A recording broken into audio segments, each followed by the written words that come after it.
got me, Zach.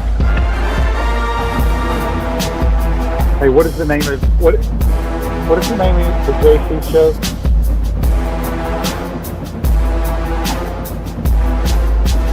Okay. And he knows to log in at a little before 8:30. So no Rob yet?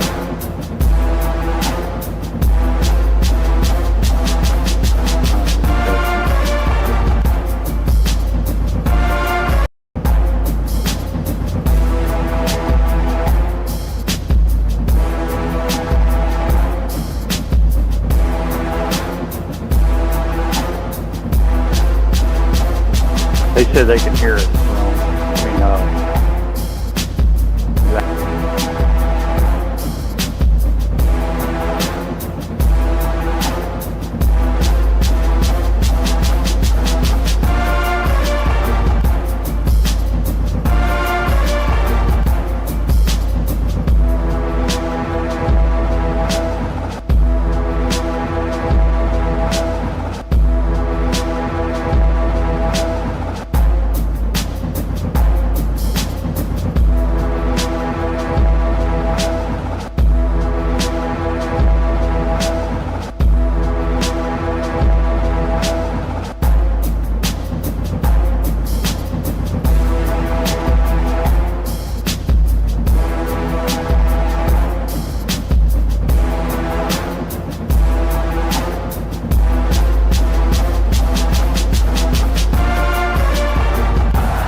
Join UF Hall of Famer and 14-year NFL vet Shane Matthews every weekday as he brings you all you need to know about your Florida Gators, including news, analysis, and opinions with some of the biggest names in sports. Find us on Spotify, Apple Podcast, Google Podcast, or wherever you listen to your favorite podcast.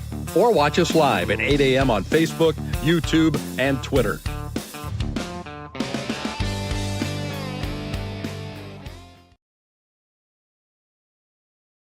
Good morning. It's a live edition of PodUp with Matthews in the morning from the International Diamond Center Studios. Locations across the great state of Florida and right there in Celebration Point in the heart of Gator Nation. That is International Diamond Center. Also, Comfort Temp Heating there is your number one local HVAC company. Comfort Temp is our business. Peace of mind is our promise. Today's program will consist of Rob Browne from SEC Sidelines, and then JC will debut his gambling program with our producer, Zach, called Win with JC. So should be some interesting tidbits from JC there. If you missed it last night, Gators injury update. Jacoby Jackson, tailback, will miss the Texas game. Not sure what's wrong with him, but we'll find out. We're waiting on Rob Browne, but in the meantime, Rusty on YouTube, brought to you by Quality Plumbing. And if you missed it last night, we have more baseball today. So 3 games that will be decided today. The Dodgers sweep the Reds out in LA. Rusty says on YouTube, brought to you by Quality Plumbing, you won't talk about it, I will. If your QB coach on staff doesn't know the ability to call plays, then what the hell have you hired? Look, I was thinking about this today. I understand play calling. I'm not defending anyone. But this happens all across the country, right? It's happened with the Florida Gators. Let's go back when Steve Spurrier left the University of Florida. Ron Zook, multiple offensive coordinators. Zombrecker, Larry Fedora. People complained about them. We hire Will Muschamp. Charlie Weiss. Get rid of him. Brent Pease. Get rid of him. Kurt Roper. We get rid of him. We hired Jim McElwain, Doug Nussmeier. Everybody hates him. I don't know if he had another coordinator or not. What I'm trying to say is, and I say it on a daily basis on this program, there's a handful of great play callers in America. And honestly, if you had to sit down with me right now and I had to say, okay, if you had a gun to your head and you had to hire people to call plays for you, this is my list. Lane Kiffin, Steve Sarkisian, Jeff Brom, and those are the three top. Next tier would be Cade Bell and Will Stein from Oregon. So what I'm trying to make the point is this is not just a Billy Napier thing. This is all across college football. Hugh Freeze is, and I want to talk to Rob Browne about this when he's on. They're talking about firing Hugh Freeze right now. And think about 10 years ago, he had Ole Miss going up and down the field. Speaking of that, we have Rob Browne now, I believe, on the Titan MR hotline, courtesy of Comfort Temp. Rob, how you doing, my man? Okay. All right, we're going to wait for him. So I'm not taking up for any coach on our staff or anywhere, Billy Napier. I'm just trying to give facts, people. I mean, Penn State, they stink on offense. Ohio State ain't very good on offense either now that Chip Kelly's gone. Is he on now? Yes. Hey, Rob, how you doing, my man? Fine, man. Doing great. And I was listening to you talking about the play callers. You're exactly right. Anyone that listens to you on the radio on the Gator Football Network knows you're 3 or 4 plays ahead of what's going on. And there are a handful of guys who can do elite play calling. And that's, everyone thinks, get rid of your coach. It's kind of like trading stocks. If you're going to sell a stock, you got a better one to buy. If not, stay where you are or go to cash. Yeah. Ryan says here on YouTube, brought to you by Quality Plumbing. Shane, what are your thoughts on the air raid offense? One thing I like about it, wide receiver splits, what makes it easier for the quarterback to declare what coverage and the defense is in. Look, I love to spread people out. I love condensed formations. If you watch the great play callers in today's world, they condense it down because that tells you exactly what you're going to get from a coverage standpoint. Yeah, I think you need both. I mean, Lane has squeezed formations. Sarkisian has a ton of condensed formations. Sean McVay, all the great play calls. Just spreading people out, that helps. But you need condensed formations because you can do so much with those. So anyway, Rob, I wanted to talk to you a little bit about Auburn. You're an Auburn guy. What's the latest? What the hell's going on with Hugh Freeze? I keep hearing these reports they're talking about firing him. Is that just clickbait or what's going on? Well, I think it's just a lot of message board chatter. We did our Die Hard podcast on our Sidelines SEC channel yesterday, and Ronnie Sanders owns Auburn Undercover. He says, "Yeah, I've been told they're going to give him 4 years, but that is if there's not a disaster." And well, you're there now. Your house is engulfed in fire. Now you're trying to buy fire insurance. It doesn't work that way. So I think Freeze is probably, we know he has prostate cancer, and I pray to God he gets healed and recovered, but he's not all in. And the offense, you just talked about it. It's too complicated or it's antiquated, all of the above. And I talked to one of Freeze's friends whose family is very close to him, and I've known this for a while.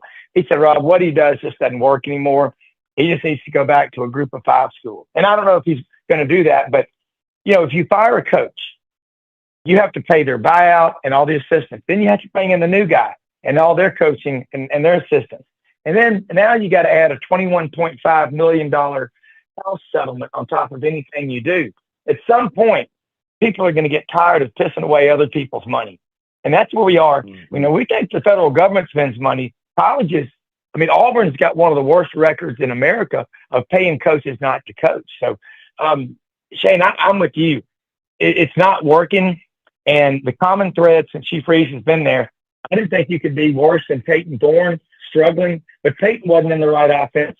And I don't think they got Jackson Arnold in the right offense either. You're a quarterback. Again, you've forgotten more than I've ever known about this. When you watch Jackson Arnold play, he looks very, very uncomfortable.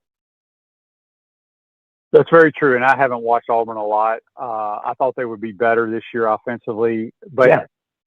Do you think it's a Jackson Arnold problem because he wasn't very good at Oklahoma either?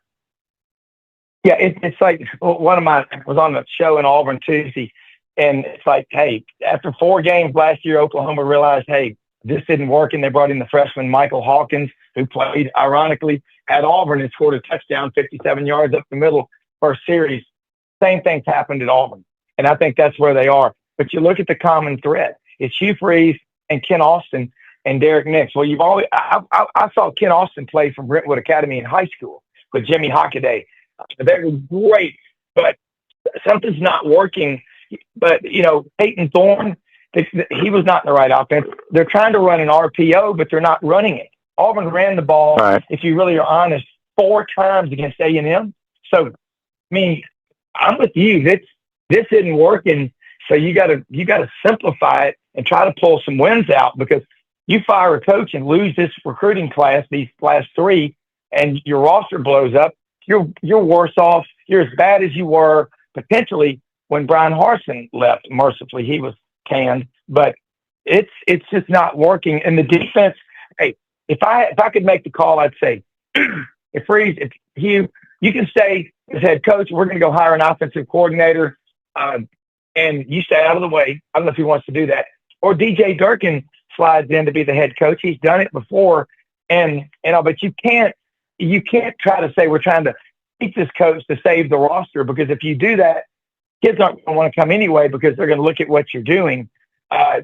Auburn's in a real bind right now, and they just got to find excuses to win. But the offense that they got now is as bad as I've ever, seen. Shane, I wish you were coaching. You understand this. What would you do if you were Hugh Freeze with Jackson Arnold at this point? Well, I don't know enough about Jackson Arnold. I think I look at quarterback play differently than most people. I need a guy that's going to make good decisions, drop back, let the ball go in the right area, and throw the ball accurately. I think in today's world, too many coaches want the really, really athletic guys, because when they can't call plays, that guy runs around and makes plays and make them look good. I'm more of a scheme design. Our scheme is going to get people open, is what I'm saying. Yeah. I think in today's world that doesn't happen a lot, but it sounds like Auburn's in the same predicament as Florida right now. I would ask you, being an Auburn guy, when you just said, they may make Hugh Freeze hire an offensive coordinator, who's on your list? That's where I've been going with the Gator fans for years. And people are saying Zook was a better coach than they. I'm not standing up for Billy Napier. I'm trying to talk sense into people that just because you go hire somebody does not mean you're going to be any better, because who knows who that guy is. It's just like they're like, well, let Russ Callaway call plays. I don't know if Russ Callaway's ever called a play. You just it's not as easy as just saying you call plays, because I promise you, if a guy's never called plays, you're going to have multiple delay of games. And what they're going to do is they're going to struggle calling it. It's that simple. But who would you like to see Auburn hire? Well, how many Ben Arbuckles are there out there? The 29-year-old who came from Washington State with John Mateer to Oklahoma. We don't know. Cliff Kingsbury's. Those guys are hard to find. And again, everyone thinks just get rid of this guy and it'll fix everything. No, it might create a whole new set of problems. We've run a lot of the really good coaches out. They don't like all this NIL and the portal. Shane, you know it. And I get to talk like you do to coaches, and it's off the record, but I did have a coach who won a national championship tell me a couple of weeks ago when I was talking to him. He said the coaches are making more money than they've ever made, and most of them are miserable because they want to push these kids hard to be their best. And we're told, oh, you can't push these kids hard. Yes, you can. Every kid I talked to at SEC Media Days from every SEC school, I asked them about that false narrative. Kids don't want to be pushed hard. Shane, look what Coach Spurrier did for you. As an Auburn people love Steve Spurrier, even when he was there, and even more now. You know why? Because he pushed y'all to places you've never been before. I mean, none of us would be where we are today if we didn't have those kind of people, teachers, coaches, parents, whatever. And so, you bring in an offensive coordinator, let him do his job. You also got to learn to stay out of their way. But I don't know, Shane, that's the problem is, who are the people? Now, we know about the guy at Oregon because one of my guests is regular on my Thursday show, Matt Dean. His son Tyler's on the staff at Oregon in his 4th year. I think it's Will Stein, the offensive coordinator there. He's really, really good. But he's in a different league. As you know, Shane, I mean, I remember when you came to Florida, from Pascagoula, or was it Biloxi? Pascagoula. Yeah. When you came and you were down the depth chart and weighed 165, 170 pounds, but, the old saying, sooner or later, the horse that thinks he can will. How many kids are willing to stick around and do what you did today? How many of them are really willing to do it? Yeah, that's a hard thing. I mean, how many kids even we talked to Dana Marquez, former director of equipment operations at Auburn, and he was talking about a player, number 1 player in the country that came to Auburn and didn't know the game of football. He didn't know how to line up right. He's talking about Byron Coward. There's a lot more of that happening today because these kids are being dropped off 15 minutes before practice after sitting in the house all day playing Fortnite and sitting in the air conditioning. They're not outside. And if they pull a hamstring, like Dana said, they're out. I mean, Shane, you probably played injured every Saturday, and you didn't even think about it because that's the way you were raised. So it doesn't matter who the offensive coordinator is. What matters is how tough your kids are. Yeah. Justin says on YouTube, brought to you by Quality Plumbing, Callaway was a play caller for a high-powered offense at Samford. I do not believe that's the case. I am about 98% sure Chris Hatcher is the play caller and has been ever since he took over the job at Samford. Mark, would you agree with that, or am I wrong? Yes. Lakeshore Drive, Samford. He used to be at Valdosta State. Correct. But what I'm saying is, if Russ, nothing against Russ because he's on our staff, but if he was this great offensive coordinator, he wouldn't be coaching tight ends at Florida. Is my point. And he may have had the title at Samford, but I promise you, Chris Hatcher, who comes for the air raid offense, was calling the plays and still calls the plays for Samford. So people are talking about Will Stein here. I think he's great, but you can't take a chance on him to be your head coach is my point. And he's not going to leave Oregon to be an offensive coordinator at Florida. If you're going to hire an offensive coordinator and an up and comer, it's got to be a guy at flipping Marshall or somewhere like that. But it's got to be a home run that So look, we can talk play call all you want all day long. I don't think our play calls are great. I'm not going to argue with people about that because I agree. But I'm just telling people, they just think you're just going to grab somebody. I just gave you a list of all these offensive coordinators that people did not like ever since Steve Spurrier and Urban Meyer weren't coaching here. And so anyway, Zach says, Will Stein over Arbuckle, agree. You need a proven winner as a head coach. I like Arbuckle a lot. Now, Arbuckle, is it due to his quarterback? But he will find other quarterbacks to fit his system, like John Mateer. Rob, I want to get your thoughts on the SEC. That's what y'all cover. SEC Sidelines is the name of y'all's program. What's the biggest surprise to you so far in the early part of the season within the conference? Well, I didn't, you and I talked this summer. Our top 6, I had Georgia and Bama playing in the SEC championship in Atlanta, and I had Georgia to win. But I picked Alabama to win in Athens, and they did. And I didn't have LSU in my top 6. I had Florida and Oklahoma, and then Texas and Texas A&M. That was my top 6. But biggest surprise is, but I'm not surprised, LSU's 15th in the league in rushing.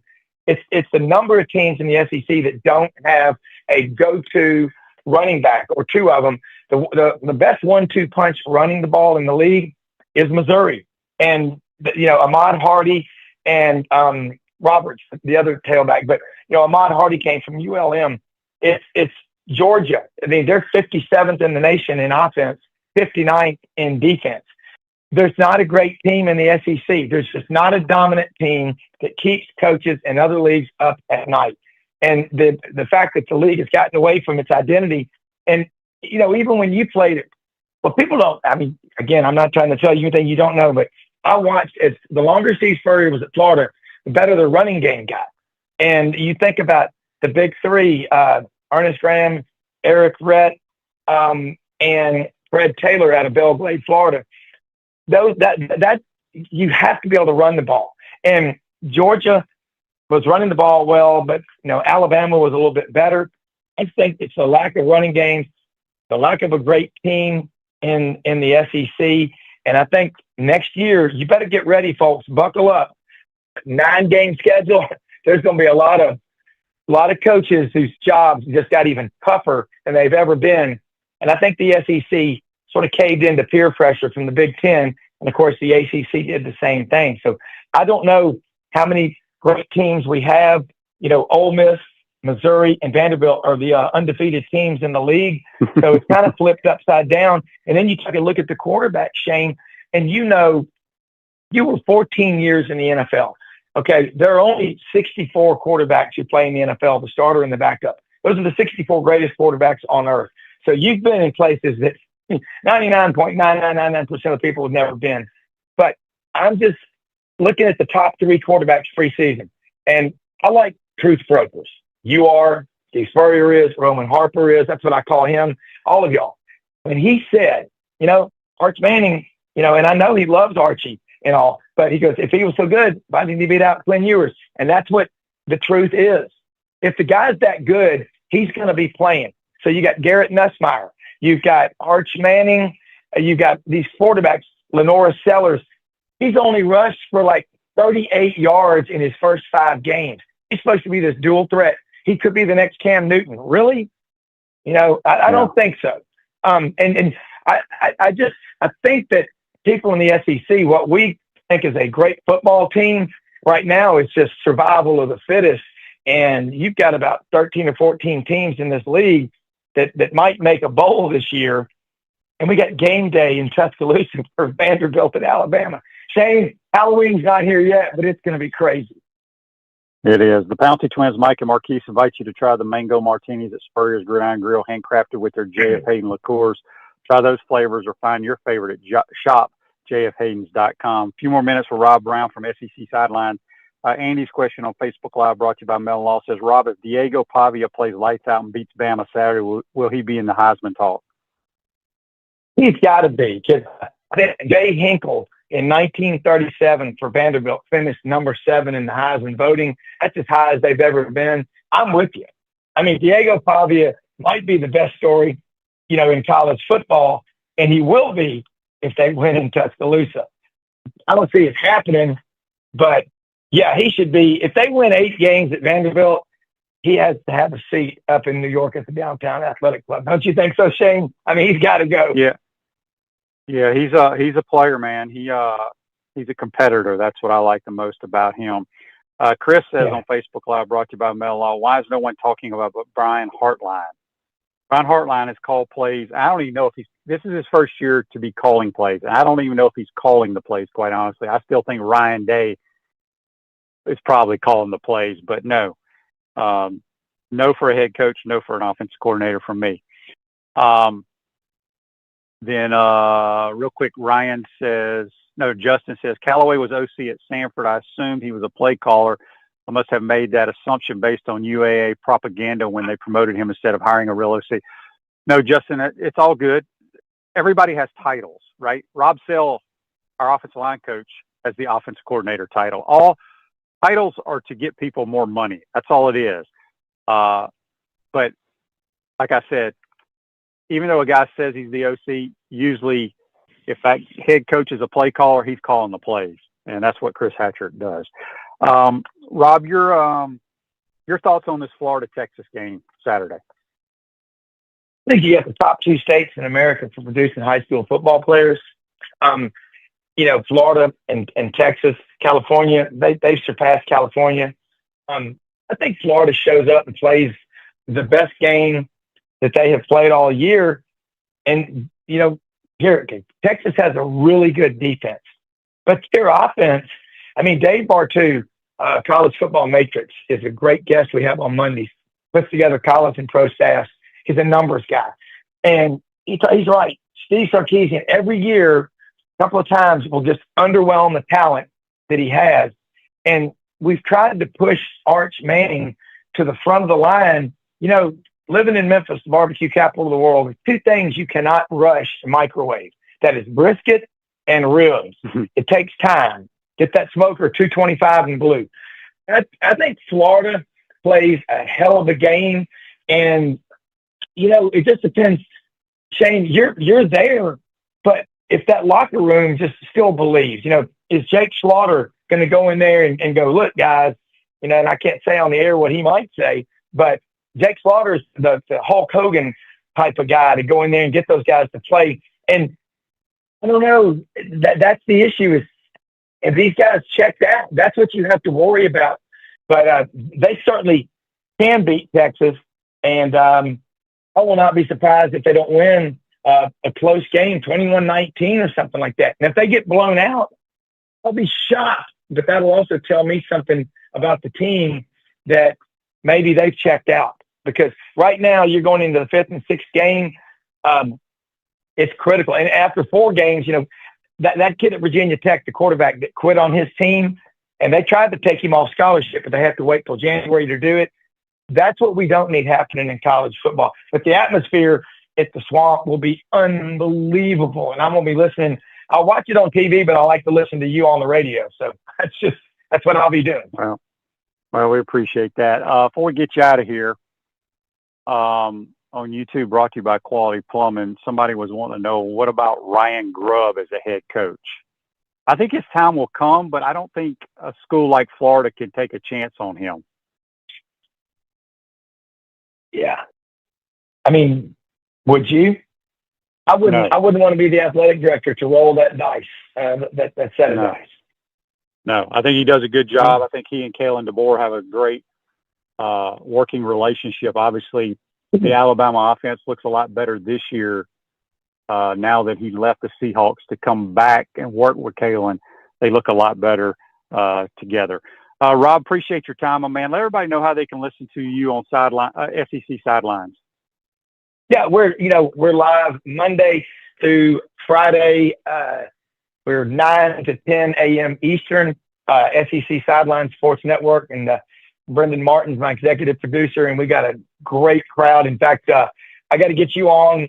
I've got to see in the next few days if you can join us. God Almighty, Shane, it'd be like having Thomas Edison talk about electricity. I mean, you know football, and so but we live. We have 8 shows on the channel. You know, Buddy Martin and Brendan do a show with Urban Meyer, Best Fridays in Football.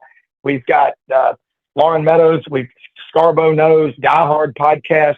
8 shows on the channel with more coming, and it's at Sidelines_live. So that's where we are on Twitter, Facebook, and YouTube. So love to have you join us, and go Gators against Texas, because this is the defining moment. Shane, if you had to pick it right now, what would you pick? Oh, I have a rule with JC. I'm kind of like Kirk Herbstreit. I don't pick games that I call. Yeah, you're right. That's not fair. But here's what I will say. It's a huge game for us. I think it's a bigger game for the Texas Longhorns. The reason is because this is their first SEC game. They've struggled on the side of the ball that their head coach is excellent at. I'm anxious to see if Arch does struggle. I gotta think Sarkisian's got to make a move at quarterback, because they're in the hunt to make the playoffs, right? So you can't lose another game. And I think Sarkisian is one of the best play callers in America. And I'm anxious to see what he tries to do against our defense. I think it's going to be a defensive battle. I'm hoping the Gators pull it out, but it's a huge game for Texas as well. Yeah, okay. I'm going to see about if you can join us tomorrow or Tuesday. So I'm going to text you, but that is a great analysis. If he gets scared, he'll run, and that's what the Gators got to do to him. Thank you so much for letting me be on, man. I'll come on anytime. All right, appreciate it. That's Rob Browne from SEC Sidelines. Join us on the Titan More Hotline, courtesy of Comfort Temp. Florida victorious, proud NIL partner of the Florida Gators. Join today to help make Florida victorious. We're going to take a timeout. We come back. JC is going to take over with his new program for the next 30 minutes. JC wins. You're watching and listening to PodUp with Matthews in the Morning from the International Diamond Center Studios. We'll be right back. Our premium sponsors are Campus USA Credit Union, International Diamond Center, Meldon Law, UF Health Orthopedics and Sports Medicine Institute, JF Hayden Craft Liqueurs, Florida Cracker Kitchen, Los Linderos Tequila. Gridiron sponsors are Baker Sporting Goods, Comfort Temp, Electronics World, Florida Victorious, Gallo Car Wash, Miapa Latin Cafe, Peachland Dental, Quality Plumbing, Ruse Ogre State Farm, Silverback Concrete, 84 Lumber, Big Mills Cheesesteak, Celebrate Primary Care, Dowling Signs, Gator Bait Media, Gator Dominoes, Ironwood Golf Course, Tropical Smoothie Cafe, UF Bookstores, Nest and Wow, MG&A Wealth Management. Watch and listen to us live on Facebook and YouTube. Listen to the podcast whenever on Apple or Google Podcasts, Spotify, or wherever you listen to your favorite podcast. Remember to like, follow, and subscribe so you don't miss an episode. To become a sponsor, call my man Freddie at 352-284-3733. Naysayers, setbacks, injuries. Life throws a lot of hurdles your way. The key is just keep jumping them.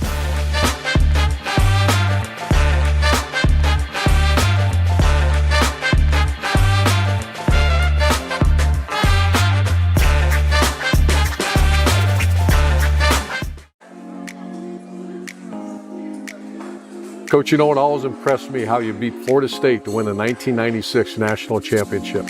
And I was really impressed with your 06, 08, and 09 Gator teams. And the way you coached Danny to the Heisman Trophy. A lot like what you did with Tim Tebow. You know, you won more SEC championships than you lost home games at the Swamp. And you had plenty of super games in front of our Gator Nation. Yeah, there really is something special about the Swamp. I guess that's why we say about the Swamp, only the Gators get out alive.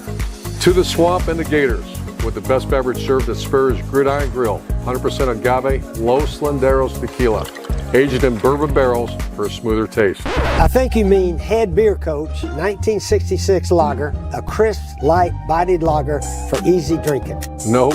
Los Linderos Tequila, smooth enough to drink neat and bold enough to elevate a cocktail. 1966 lager, enjoyed on game days in the fall or whenever you need a winning cold brew. Los Linderos Tequila. 1966 lager. Los Linderos. 1966 lager. Y'all stop bickering. Okay, you're both wrong anyway. The best thing Spurrier's Gridiron Grill offers are Jerry's famous chocolate chip cookies.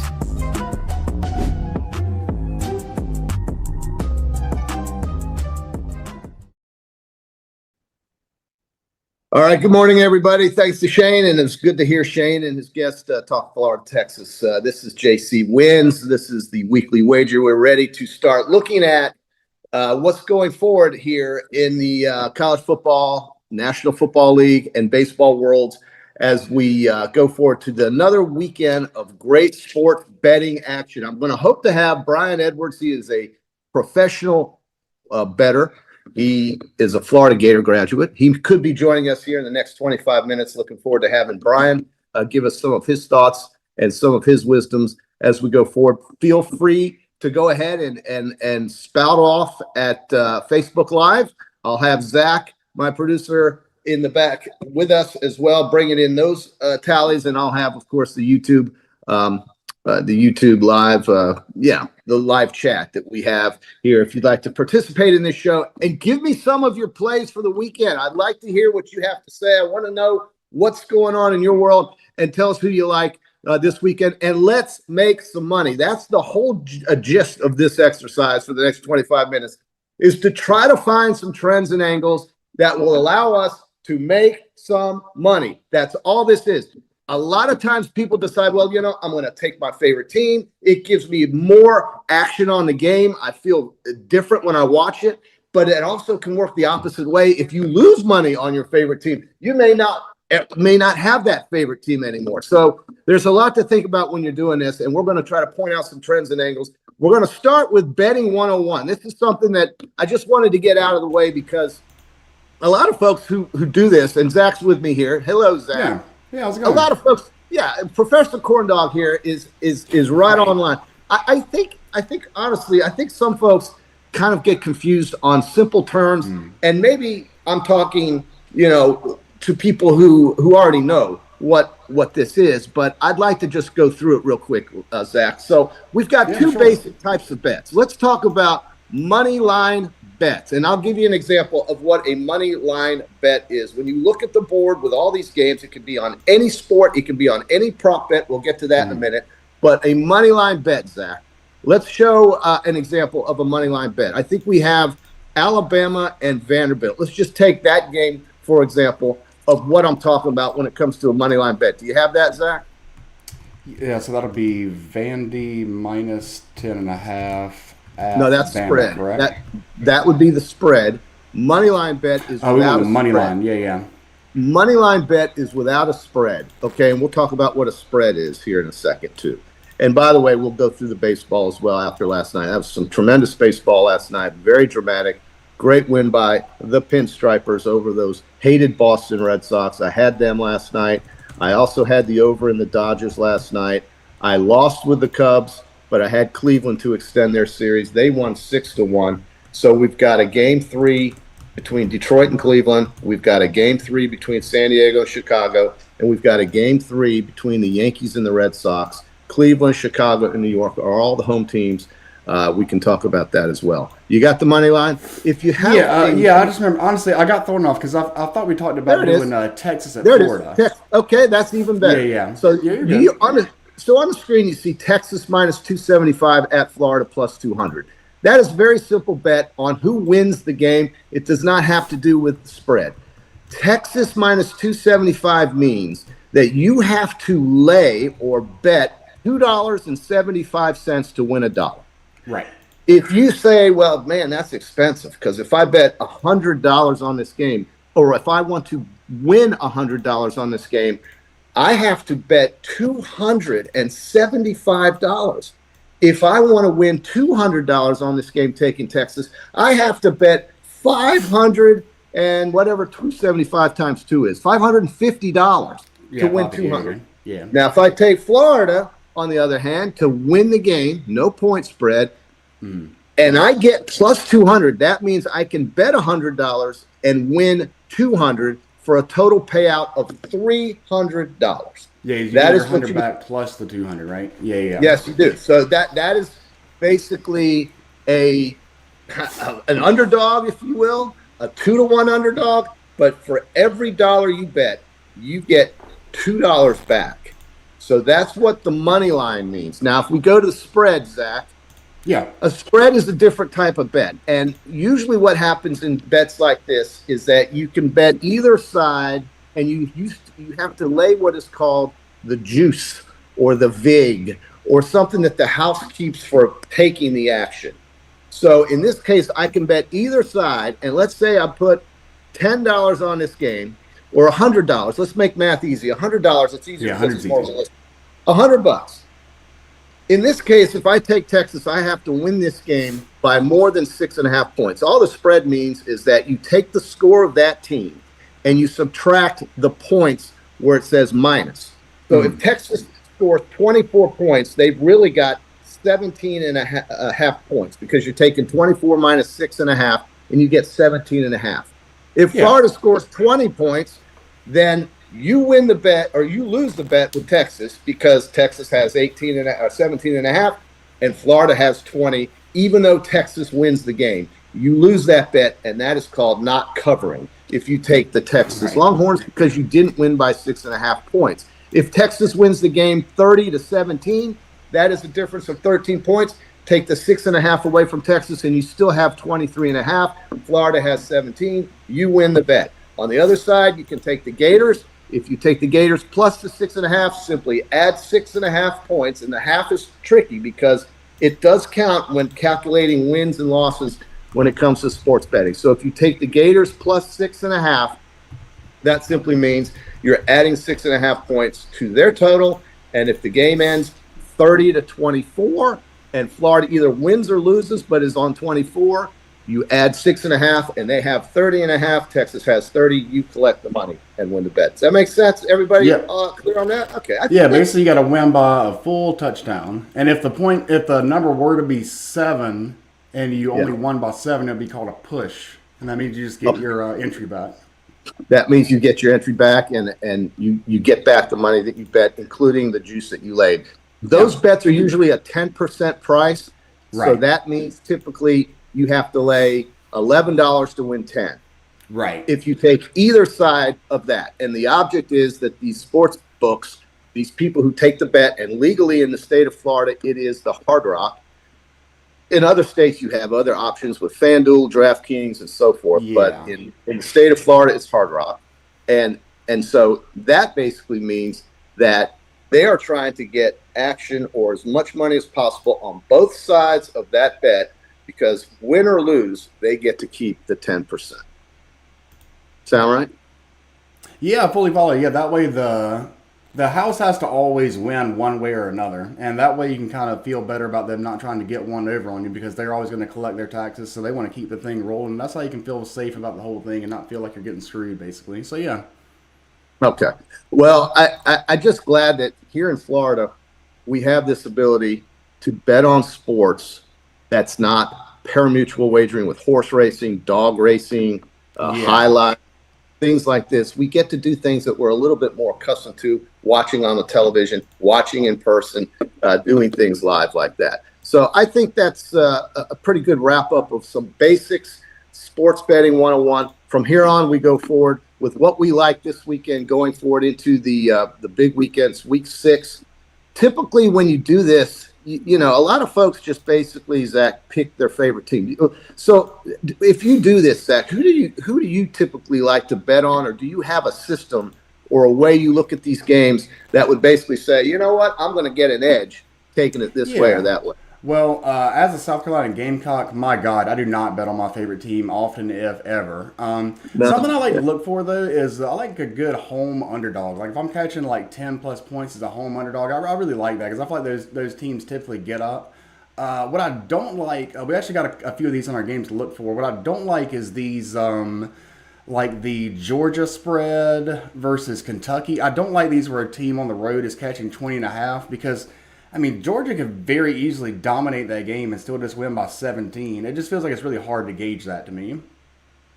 Well, and you know, those points have a way of changing late in these games. Yeah. You know, these bad beats, you can have Georgia dominate the entire game if you're laying 20.5 points. And by the way, live betting is something else that's been thrown in here. We'll get to this in the weeks ahead. But live betting changes everything while the game is going on and gives you an opportunity to change your bet too. But having said that, if you have a bet that you made before the game or at the kickoff of a game or earlier in the game as a live bet, my goodness, man, those lines can become very close by the time the game ends. And you can feel like you've won the whole day.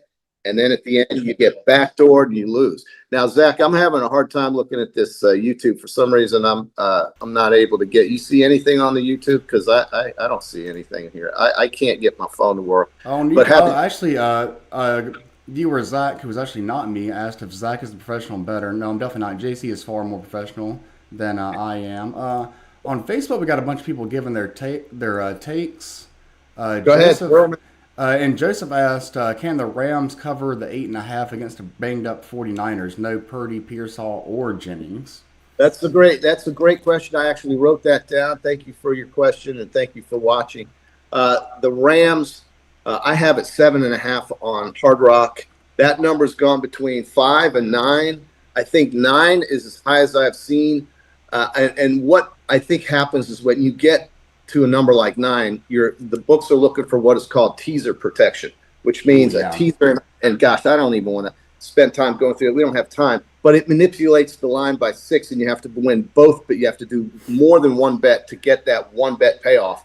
9 takes it down to a key number of 3 if you take the Rams with somebody else. But the number is 8.5, 7.5, like you said. I'll tell you what I like better than that. And I do think the Rams will cover this because of those injuries. But this is a divisional rivalry that's typically close. And even without all of their players, San Francisco and the Rams have gone at it back and forth. It's kind of a streaky series. The Rams got the better of the 49ers last year, but before last year, the 49ers dominated this rivalry. 27% of the bets are on the over, but 65% of the money is on the over. That tells you that fewer bets have the over 44.5, but there's a lot more money than on the under. So I would play this over 44.5. That's good.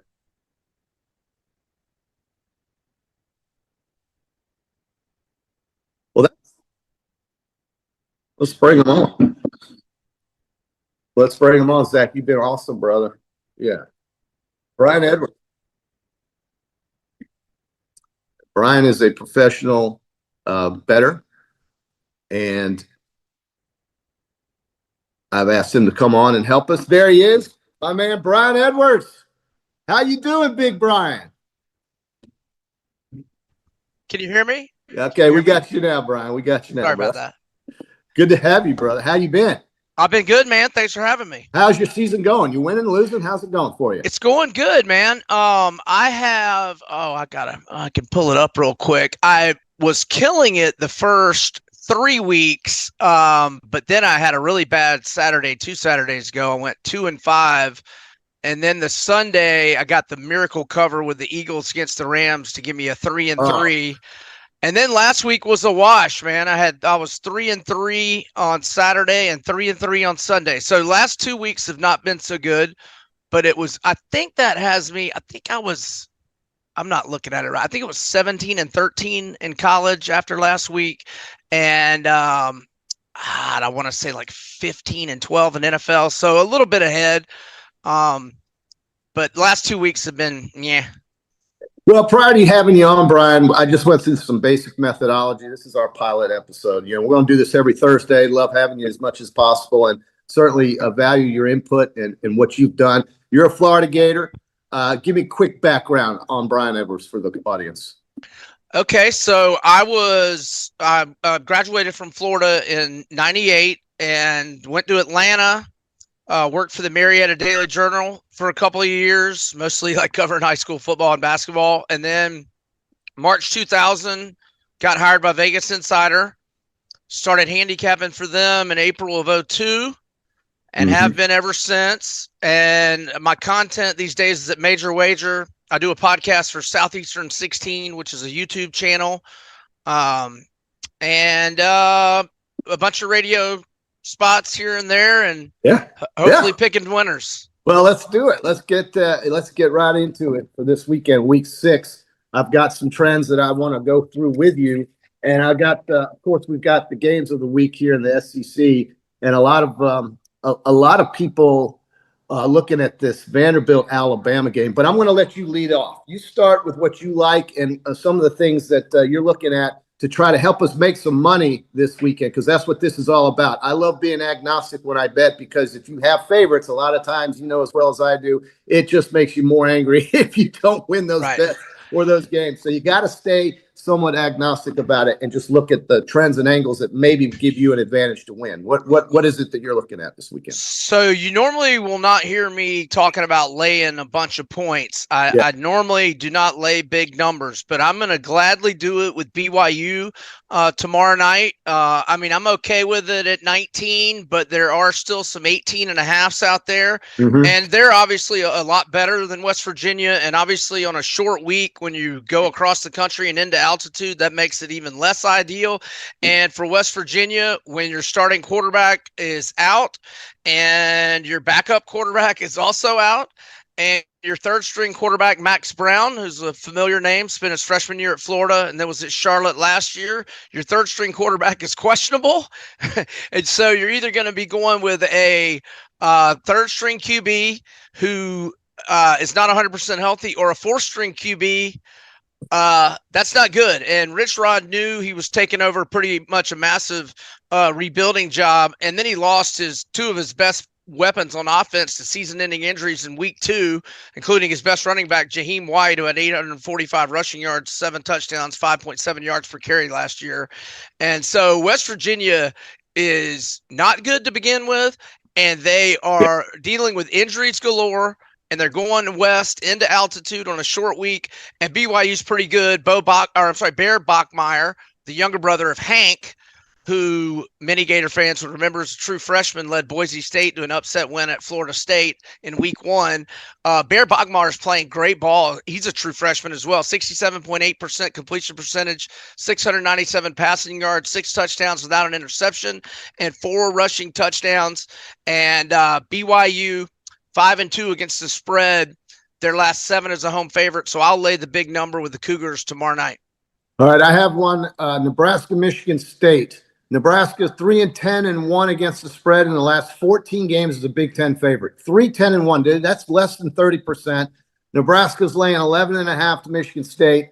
I'm going to fade Nebraska and take Michigan State. I'm never against fading Nebraska, JC. Yeah. until they turn the corner. And when the hell are we going to get our rematch with those guys? It's been 30 years. It really has, and they have one coming. That's for sure. I enjoyed that game. What's your next one? Let's go with Vandy. I mean, look, Yep. I mean, I hate that I couldn't. So Sunday it was 13.5. And even by mid Sunday afternoon, when you're, watching the late or the early window games in the witching hour, it was still 11.5 to 12.5, but my accounts had not posted anything yet. And by early Sunday evening, it was 10.5. And really no movement since then, but that's okay. I mean, I would have rather gotten a better number, but I'll go Vandy plus 10.5 as a road underdog with Diego Pavia. They're 6-0 against the spread with 4 outright wins as an underdog of any sort, home, away, neutral with Diego Pavia. They're 10-2 against the spread with 7 outright wins. They've got the confidence that, they beat Alabama last year. Now that gives Bama revenge mode. But Vandy has won 6 in a row dating back to the Georgia Tech win, the Beeham Bowl. They've won by margins of 42, 24, 24, 49, and 20 this year.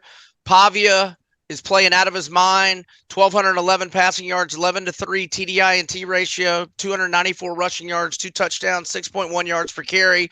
His attitude, his moxie leaks into the whole team. I think Alabama, even though they have revenge mode, I don't think that the spot favors them. They're off a 60-minute war with Georgia that they were gunning for with 2 weeks to prepare, whereas Vandy is off, a couple of cupcake wins, have scored 125 combined points against back-to-back G5 opponents. I like Vandy plus 10.5, and I think Bama's in for a 60-minute battle to the end. I don't disagree with that. And I've noticed also, I read something where in games featuring 2 ranked teams, with the home team being a double-digit favorite, like you just said, and the total being greater than 56, the under of that total is 22-8. That's 73%. So if we go on a trend of that nature, and this is since 2017, this is 8 years ago, I'm going to take the under 56.5 in this game. I think it's actually gone down to 55.5, but I like the under in that one. All right, we've got 8 minutes. Tell me some more. Okay, let's go Mississippi State, which I'm okay at plus 14.5, but I saw 15.5 at Circa this morning, and there was at least 115 out there. I'm looking for it on the board here. I saw that. I did see it. It looks like Hard Rock. Now, I don't know if that's Hard Rock, Florida on my odds feed here. Anyway, that's 15.5 as well. Since we're in Florida, awesome. So, it's all we got. It's all we got, Brian. And I've got a loud dog right now. Oh, that's all right. I didn't even hear it. So, Mississippi State last 13 games, they're 11-2 against the spread, and their last 5 road games, they're 5-0 against the spread as a road dog under Levy. They're 4-1 ATS. The lone non-cover by 1.5 points when they were 5.5, lost 30-23 at Arizona State last year. And look, their win over ASU back in week 2 is aging really well. Sun Devils just knocked off Baylor and TCU in back-to-back weeks. I know that's an emotional loss last week to Tennessee in overtime, but if anything, I came away even more impressed with Mississippi State after that showing. And A&M 0-3 against the spread at home this year, 2-7 ATS in 9 games, the home favorite under Elko. And Mississippi State played these guys really tough last year. They led 21-17 at half. They eventually lost 34-24, but easily covered as a 19.5-point dog. They had a 22-17 advantage in first downs. They out-yarded them 367 to 353. So Mississippi State is confident going against A&M, and we're getting a bunch of points. I like Mississippi State catching 14 and change. A lot of points, and definitely a chance for a backdoor if it gets to that. Yes. A couple of trend plays for me. Brian, I've got Navy on a 31-7 against the spread run in conference games when coming off a home win. They are playing they are playing Air Force, an academy favorite. I like you, Brian. I'm not into laying these big numbers, but sometimes we just have these trends that are mismatches. I'm going to go with that one. And I think Penn State, they've become a pretty reliable Big Ten favorite. They're 21-9 against the spread in the last 30. 21-9 is over 66%. Again, we're just trying to find angles. And we're trying to find answers.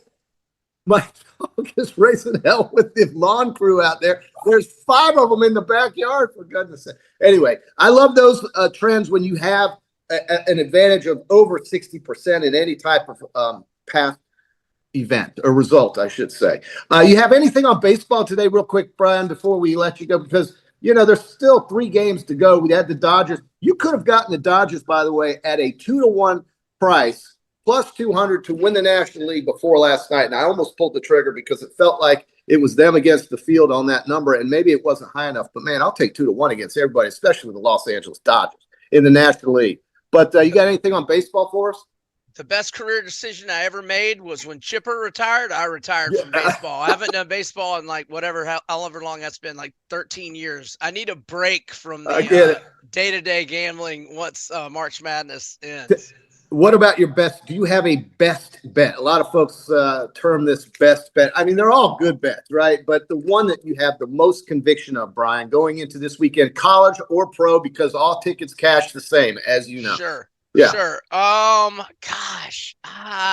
would say I think the Chiefs are going to give the Jags a little little wake-up call. You're still the Jags, man. You're still the Jags. You might be 3-1, but you're still the Jags. I saw a clean 3 this morning, but if it's 3.5, I'd buy the half point with the Chiefs. Should I just I don't know how much time we get. Should I just rip off the rest of my plays? Yeah, rip them off. You got about 4 minutes. Okay. I like Brendan Sorsby, the Cincinnati quarterback. I like a couple player props. He's had 48 rushing yards or more in 6 of the last 9. So I went over 46.5 rushing yards on him against Iowa State. He's had a touchdown in 8 of the last 11 games. I went anytime touchdown on Sorsby at plus 100 even money.